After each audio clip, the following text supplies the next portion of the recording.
Okay, we're back again. Just wait for everyone to come back into the room. Hello there. Yes, Luke's English podcast. Check it out on the internet. You can get free learning English stuff, including lots of free listening content. There it is, Luke's English podcast. All right. So we're just waiting for people to come back into the room. Hello again. Hello. Hello, hello, hello. Hi there. Hi. Hi, Dr. Princess. Hello, Renata. Hello, everybody. Everyone okay? Hello again.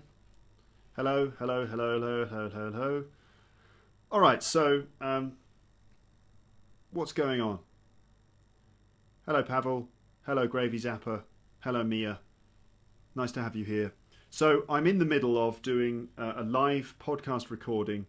Oi, mate. All right, mate. All right, mate. How's it going? Sorry, just responding to a comment here. So I'm in the middle of doing a podcast, and this is the first time I've ever Periscope broadcasted while also recording an episode of Luke's English podcast using my microphone and stuff. So I'm going to carry that on in a minute. Someone just asked me what all my social media stuff is. So, salut. You can find me on Twitter at English Podcast. You can find me on Facebook, Luke's English Podcast. And just go to my website, which is teacherluke.co.uk. Teacherluke.co.uk. I think I'm going to try and write that for you. No, I'm not. Anyway, teacherluke.co.uk, or if you just Google Luke's English Podcast, you'll be able to find it. Yes, it's on iTunes as well. It's all over the internet. I've been doing it for 6 years, so it's really not difficult to find my work, but you should go to teacherluke.co.uk. There it is. Thank you very much for posting the URL. That's the website. And go there, teacherluke.co.uk, and that's where you'll find everything. All the information that you need, including what my podcast is all about and what I speak about on the podcast and all those sorts of things. You can check it out at teacherluke.co.uk. So as I was saying, I'm in the middle of doing a live recording of Luke's English podcast, and I'm nearly at the end of this episode. This is episode 292. Someone says, I don't understand. Oh, you mean you don't understand my English? Is that it? It's difficult to understand my English? No, she's gone again. Someone spoke French then. Ah, merde, je me suis trompé DSL. Oh, okay, fine. Speak Cockney then. All right, I'm speaking a bit of Cockney now. Okay, so if you don't know who I am, I'm an English teacher, and I do podcasts for people learning English. I live in Paris. I'm from England. Okay, someone said, what about the McKittrick Hotel? So that's going back to an episode I did in New York, or about a trip to New York. Do I like... Right, you're out of here, mate. Sorry. How do I block you? See ya. Okay. You're French and you don't speak English very well. Okay, well, you're welcome here. You're welcome here. I'd suggest that you just try to do lots of listening. It's difficult at the beginning, but if you have patience, then keep going. What you need to do is do plenty of listening, and don't get disturbed by don't be put off, I mean, if you can't understand everything. I understand that maybe the level of my conversation with my listeners can be a bit high. But if you want, you can just email me, luketeacher@hotmail.com, and I might give you a bit of advice if my podcast is too difficult for you. Do I live in France? Yes, I live in Paris. I live and work here in Paris, and it's very nice. It's a lovely place to be. I thank you for hosting me in your country, if indeed you are French, and I'm having a very nice time. And I'm paying taxes here as well. I'm not just taking everything. And you speak English and French, or just English? I speak English mainly. I mean, I'm an English teacher, and the work I do online is in English. That's the whole point. In my personal life, I'm learning French. My French is admittedly not very good, but I'm trying to learn, so there you go. Okay, me, I speak French. Oh, good for you. That's very nice to know. Okay, so this is actually the second Periscope broadcast that I've done today, and so basically I do episodes of a podcast, and I'm at the moment doing a live recording of my podcast. So the podcast is paused. I have my recording device down here. I can't show it to you because it's connected to cables, so I have paused the podcast and I'm going to start again. And I'm in this episode of the podcast, I'm talking about a trip that I did to California recently. Okay,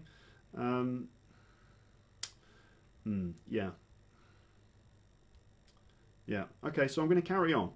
So at this point in the story, I'm in a place called Yosemite National Park in California. Okay, so here we go. So the next day, we woke up and had breakfast in the canteen in the park.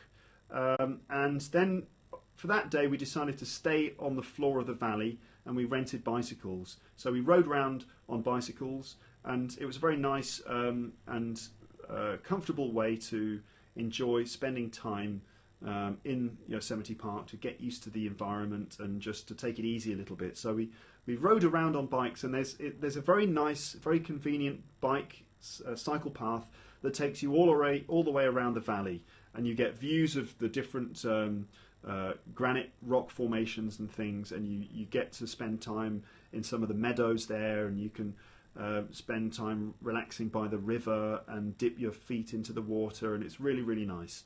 And we wanted actually to hike up to the top of one of those places, but apparently there was a fire up there. In fact, there are fires all around California, but there was certainly a fire in the sort of higher areas of the mountains in Yosemite.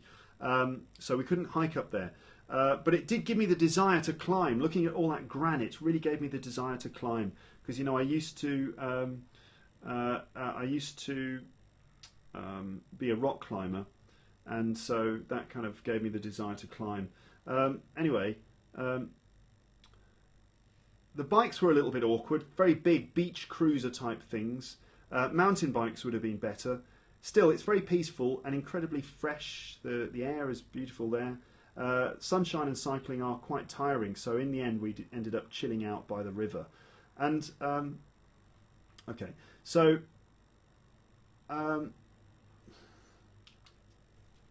just pause the recording there, because I'm kind of like I'm just wondering about wondering about this.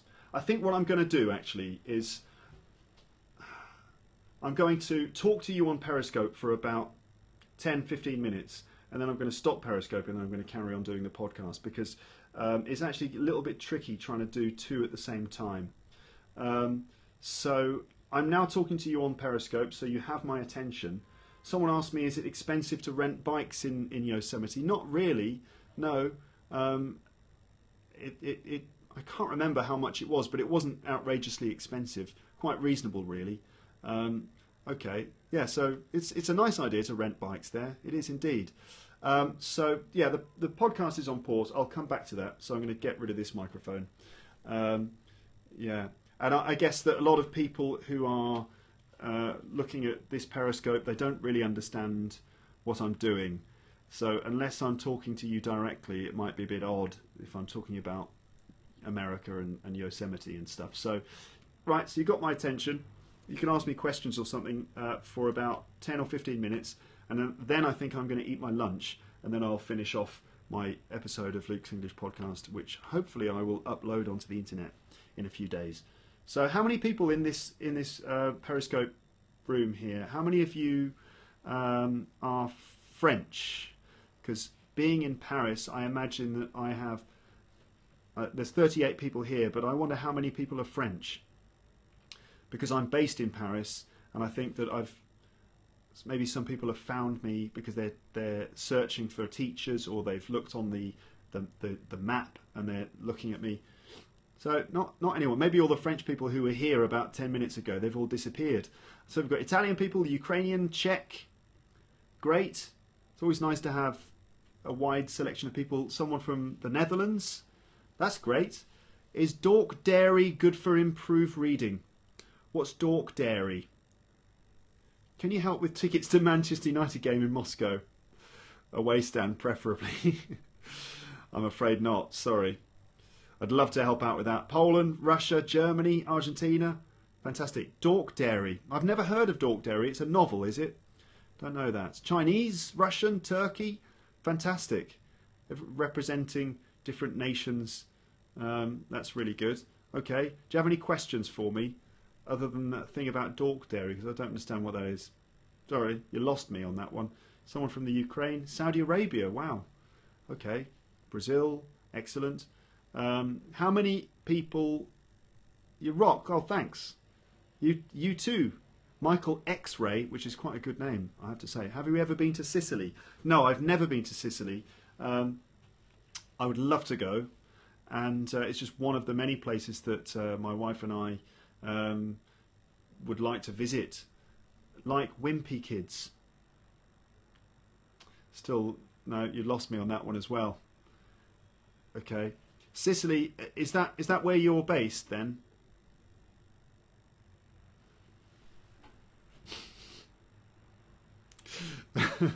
Yeah?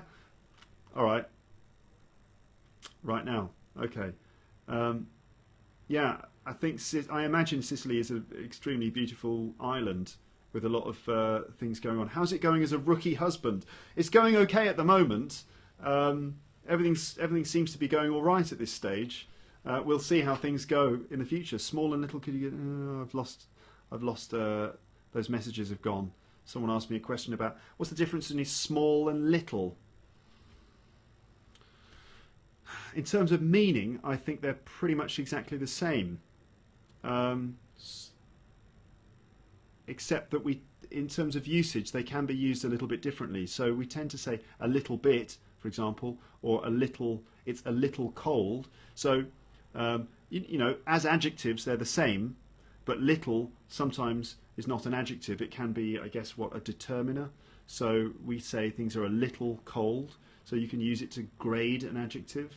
You can also use it as a way of determining the amount of something, of a noun. So you could say a little, add a little sugar to the recipe, meaning a little bit of sugar. So there you go, there's the main difference. Small is an adjective. Little is also an adjective, which means the same thing, but little is also a determiner, describing how much of something. For example, a little, we only have a little time. I wouldn't say we only have a little time. I would say we don't have much time. And you know, you might read add a little sugar or add a little salt. Okay? Someone is asking me, is it a day off today? Yes, I've got a day off today, and that's why I'm doing this. This is taking a lot longer than I expected, but that's all right because I do have a day off today. It's a bank holiday in London, in the UK. It's the bank holiday in the UK, and if you're in London, then I wonder if you are planning to go to the Notting Hill Carnival today, because it's Carnival Day. In fact, the whole weekend Carnival's been running.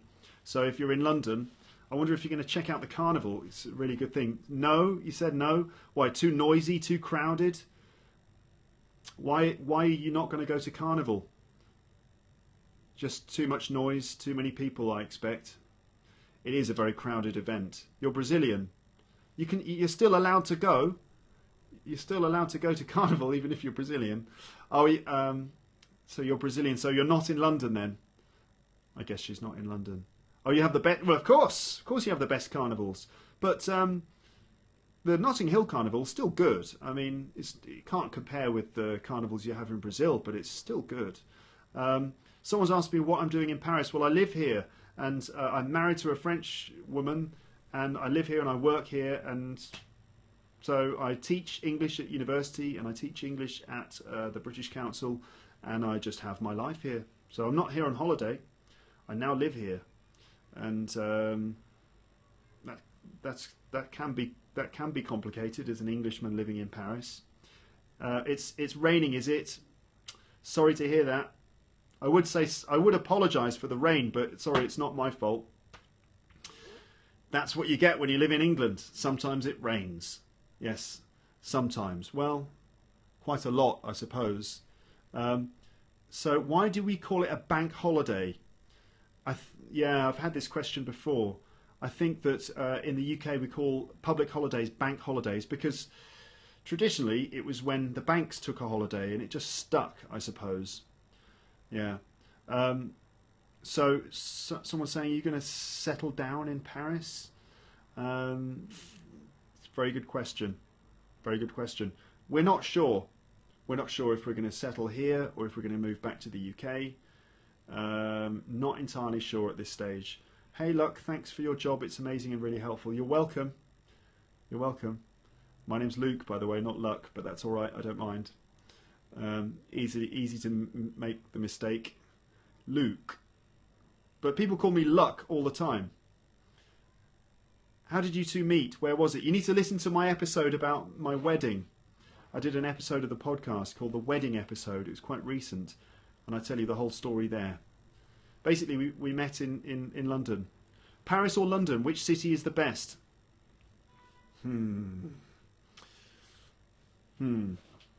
Well, you know, it's not a competition, is it? It's not a competition. I mean, you know, I obviously love London because that's where I'm from, and I do think it's a fantastic city. But that doesn't mean that I don't like Paris. I love Paris as well, and Paris has things that London doesn't have. For example, you know, Paris is smaller than London, so it makes it much easier to get around. It's really convenient. You can travel from one side of Paris to the other side really quickly. So it's really easy to get around. Paris is an absolutely gorgeous place. It's beautiful. So that's a great strength of this city, that you can walk around the streets and constantly be stunned by amazing and beautiful buildings and sights. It's a gorgeous place with a lot of really interesting history. There are lots of really good restaurants in both cities, but in Paris there are just good places to eat all over the place. Do I use the metro? Yes, I do use the metro in Paris. That's one of the things that I would say London's metro is better than the Paris metro, but the problem is with the London Underground, or the tube, is that it's quite expensive. So the tube, yeah, is really expensive, and also it takes longer, but that's just because the city is longer. And also there are more delays on the London Underground. But the Paris metro, yes, it's more reliable and cheaper, but it's much dirtier and it's kind of smelly. And I don't know why, but for some reason on the Paris metro, people are not very happy on the Paris metro. There's a really bad atmosphere. Whenever you get into a metro train, everyone's in a really bad mood, and you get the impression that people are sort of looking at you, and it's sort of really bad feeling in there. But on the London Underground, sure, people are kind of close to each other, and no one wants to talk to each other or make eye contact, but it's generally okay. The atmosphere is quite good, really, considering everyone is squeezed into a train, and you get the sense that everyone's trying to make the system work. But in Paris, in the metro, nah. Just bad feeling, which is a pity. It doesn't have to be like that. I think it's possible that I think the metro could be much better. Yeah. So someone said, "Why don't you move to the USA?" I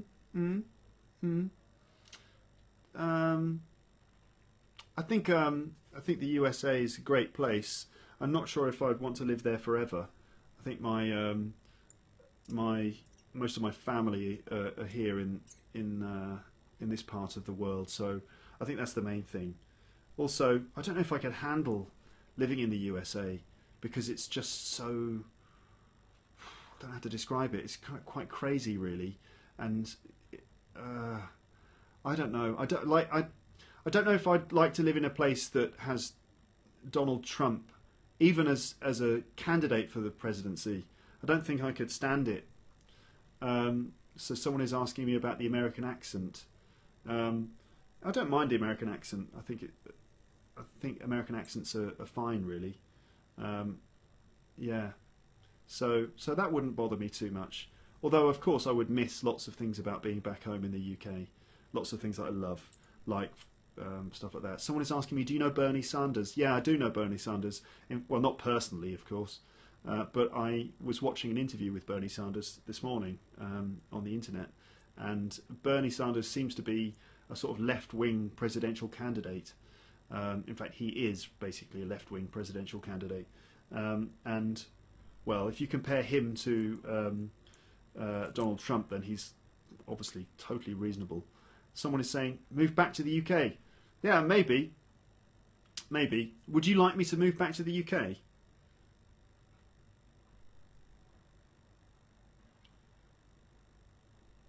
Nothing. Okay, that's fine. Strangely silent in response to that question. Hello, you still there? Someone is saying move back. Of course you would. Well, why? Yeah, it's my choice, isn't it? I think it doesn't matter. I think I can live anywhere I want to live. And at the moment I happen to be living in France. But if I think that moving back to the UK is the best thing to do, then we might end up doing that. But, you know, it's complicated, isn't it? Anyway. Actually, since I moved to France, I've done more episodes of my podcast than when I was in England. Okay? It would be nice to meet up. Okay. Well, if you ever come to Paris, you know, come to one of my comedy shows. What was I saying? Yeah, I've actually done more. The majority of the episodes of this podcast have been done while I was living in France. So, in fact, moving to France seems to have been very good for my podcast because it made me somehow even more productive than when I was in the UK. I've made more episodes here than I ever did in the UK. Okay, stay in Paris then. All right then. I don't know what's going to happen. How can I improve pronunciation? Lots of things you can do with that. Yeah, you can. First of all, it would probably help to get to know the phonemic chart. You know all those symbols that you see? There are symbols that you see in pronunciation books or in dictionaries. Those are all the symbols of how we pronounce words in English. And so it's a good idea to get to know all of those symbols, because then you can learn all of the different sounds that are used in English. So once you've done that, that's one thing. Another thing you can do is just listen and copy. So, for example, watching this video is probably quite a good idea because you can actually see the way that my mouth is making words. Don't pay too much attention to my teeth, you know, because I'm self-conscious about that. Anyway, you can just copy, just listen to lots of episodes of my podcast. I've talked about pronunciation before. I'd just like to deal with the subject properly. I feel like I would need to talk about it a lot. And so I can't give a short answer to it, but certainly get to know the phonemic chart, do plenty of listening, watch videos in which you can see people talking and you can sort of see the way that their mouths produce the sounds.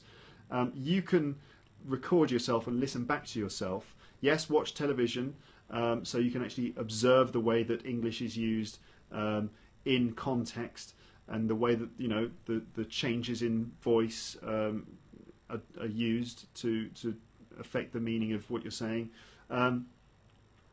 And record yourself, and also speak with a mirror, so you can actually see your voice, see the way your mouth is moving. That's quite a good idea. And listen to Luke's English podcast. How about interviewing Steve Coogan? That would be a great idea. I should try and contact him. What kind of students are they, the French? Do they like to study English? French people are generally very nice students. They tend to have a bit of a complex about their English. I think that French people often feel very bad about their English. And they've got like a bit of a hang-up, bit of a complex about their English. And this is the main problem that I think French people have. Obviously, they've got challenges, like it's difficult to pronounce words and sentences in the same way that British or American people do, that French people have quite strong accents. But I think a lot of it's a mental challenge, and they don't need to feel so bad about the fact that their English isn't absolutely perfect, because that actually stops them. Are you planning to do your business, your own business with your podcast? Yeah, I am, and I think the plan is to start making some content that's available to you. So I'd like to produce an online course, because this, it's one thing me talking to you about what you should and shouldn't be doing in terms of learning English. I think what would really be useful to you is if you could follow some kind of organised course or programme which I've designed, and which you could do in your own time on the internet or something. So yes, I am planning to produce more things, maybe an ebook, maybe a series of special downloads, and maybe an online course. So these are all things that I would like to do in the future. So watch this space, basically. Yes. What would I do if I was president? That's a complicated question. I think that I can't answer that question seriously, can I? I don't know. Free ice cream, maybe. I might offer people free ice cream. I know that in the United States there's like, hundreds of millions of people, so that would mean hundreds of millions of ice creams, and suddenly the government would have to spend millions and millions of dollars on ice cream, and there are questions about whether ice cream is healthy and so on. So it would probably be a terrible idea. I would offer free ice cream, and then I would be criticised for it by all of the press, and that would be the end of my presidency. Just shows that, it's difficult being the president, I think. You try and do something nice, like offer people free ice cream, and then you get criticised for causing people to become obese and causing the American economy to fail. Ice cream is not healthy. Exactly, yes, exactly. That's what I just said, isn't it? Ice cream isn't healthy, and so although the intention would be good for me to give people free ice cream, I think everyone would be, lots of people would get upset. Animal fluids are not healthy. There you go, we've got someone who is very critical of ice cream, 19.5. You're not a fan of ice cream, are you? Gelato all the way, isn't that the same thing? Give me good movie to learn English. Any movie that is like modern, and any sort of modern film. Let's say if you want to learn British English, how about, let's see, a modern movie in which the characters are sort of ordinary people with a decent standard of English. How about, let's say, okay, I would say The King's Speech is quite a good one, although actually that's not that modern, is it? But it's certainly interesting. Let's see. I like the films with Simon Pegg, directed by Edgar Wright, like, for example, Shaun of the Dead, Hot Fuzz, and what was the other one? At World's End. Those are three of my favourite English films because they are full of natural English, the sort of English that's spoken by people of my generation. So I'd recommend that. Shaun of the Dead and Hot Fuzz. And they're quite fun as well. Who wipes the Queen's ass? Tell us. I don't know. I don't have access to that kind of information. Maybe she does it herself. Maybe she's got a member of staff to do it. I don't know. Just because I'm English doesn't mean I know. I mean, we're not all sent an email explaining those things. What do you think about AJ Hoag's learning method? I think it's probably fine. I haven't actually been through his Power English course. I haven't done the Effortless English, so I can't actually judge it. But based on my conversation with him, it seems that he knows what he's doing, and it looks like the content of his courses is based on some genuinely sound understandings of the way that people learn language. So I'm sure that AJ Hoag is doing a very good job, but I haven't seen the course, so I can't really judge. But if you've taken AJ's course, then let us know in the comments section if you think it's good. Cockneys versus Zombies. There's a entertaining film, although the language in that is a bit stereotyped. It's a bit of Cockney, oh, got another zombie, quick blow his head off, governor. It's that kind of thing. Good fun film, but the language is a bit colloquial, which is fine. There's nothing wrong with colloquial language, but is that the kind of language that you want to learn as a learner of English? Can I write the name of the movie on Twitter? Okay, let me see if I can do that. I'm just going to write the names of these 3 movies, and then it's time for me to have my lunch. So I'm just writing movies. Shaun of the Dead, Hot Fuzz, and World's End.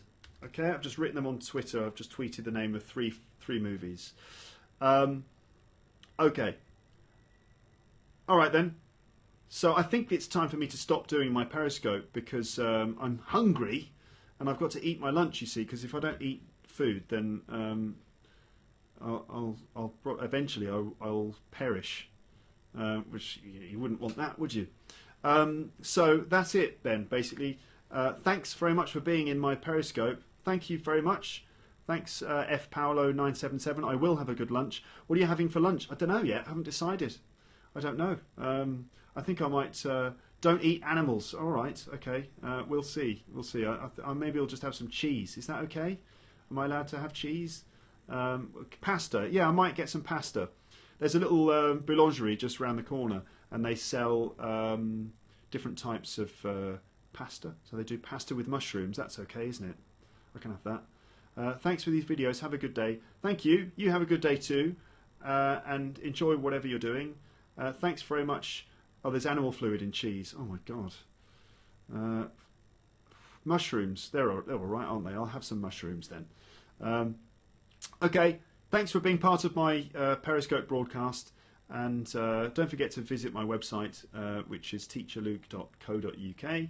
And there you can find lots of content to help you learn English. All right. Good. Have a nice day, everybody. Bye-bye.